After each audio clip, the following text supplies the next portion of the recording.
BlueSpecs review is going to be taking a look at Abita's Jockamo IPA. Um, this beer gets a 77 on Beer Advocate. For those who haven't looked at it, it's 52 IBUs, and it's 5.7 AB, no, 6.5 ABV. Excuse me. Abita is out of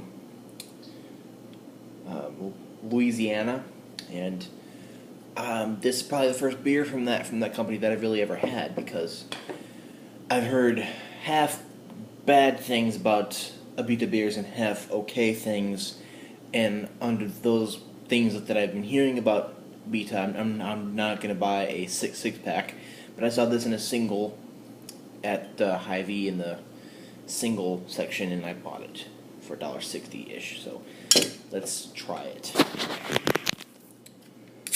Sorry if the snake bothers you. She's gonna be, doing, like, being crazy the whole video, I bet. She's kind of crazy this morning. Okay,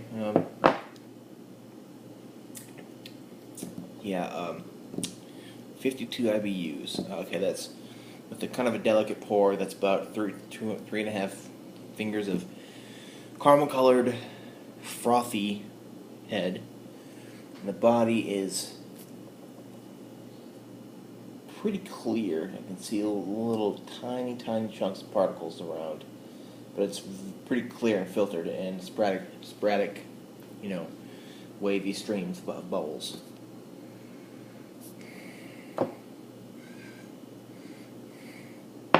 Smells hoppy, of course. That's what an IPA should be like, but I'm just trying to get down further into what that is.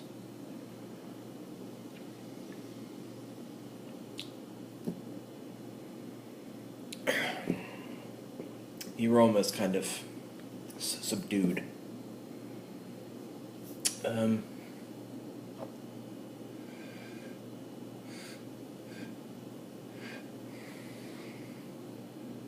Yeah, I'm not entirely sure about what exact, hoppiness it is. Let's go ahead and just try this.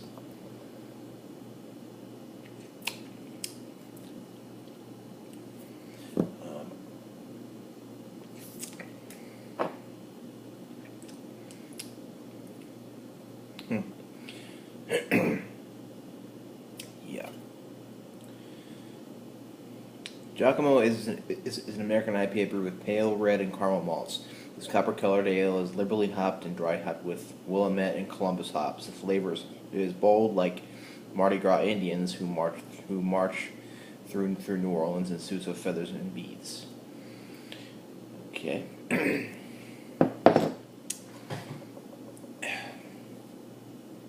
Isabel's kind of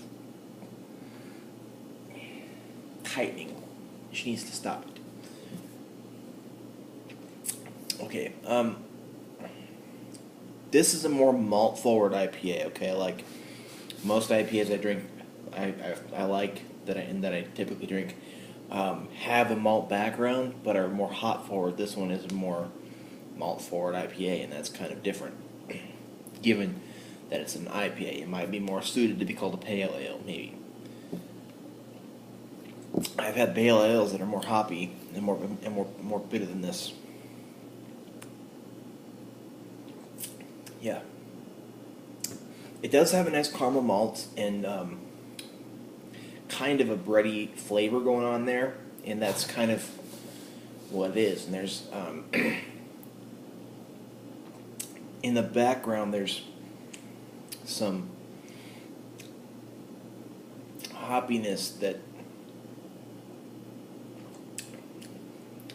it's kind of earthy and kind of grassy. Yeah, that's kind of really what it is. It's those two things: the malts being more strong and the hops being less so. So, calling this an IPA to me is not correct. Yeah, calling this an IPA. Oh, there's date on the bottle. Or in the bottom.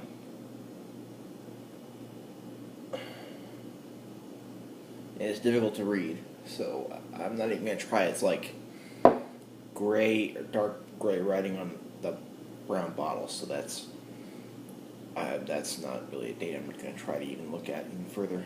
Oh, there's a yellow one here, which is smudged, and I can't even read that. So, just like Greg's Beer Reviews is always saying, these companies need to step up and put a date on the bottle that will not rub off and that is easily readable, kind of like Boulevard does. Boulevard, on every beer they put, on the labeling, the paper labeling, they will stamp it on the paper labeling rather than putting it on the bottle, which can often get smudged or not be readable or be some code of whatever kind of whatever it means. The mouthfeel is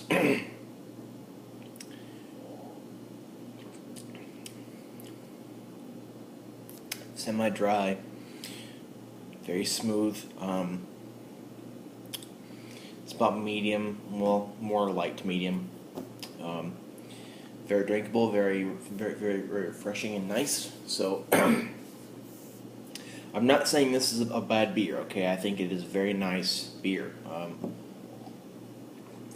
It tastes really nice. It would, it is, if it was called a pale ale, I wouldn't have any, qualms with it. It doesn't seem like it's an IPA to me. It seems like it's a pale ale. And if it's looked at as a pale ale, it's a nice pale ale, so I'll give it a B+, because of that. It doesn't fit the IPA style, the IPA style to me. So, yeah, I'll give it a B+. And that's because it is a delicious beer. It's really nice and it's very good. And if it was a pale ale, it would probably be an A-, but to me it's not. It's called an IPA, and to me it is not.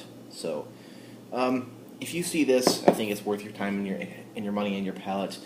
And I'd like to try some more beers by Abita. Hopefully that I can get in singles.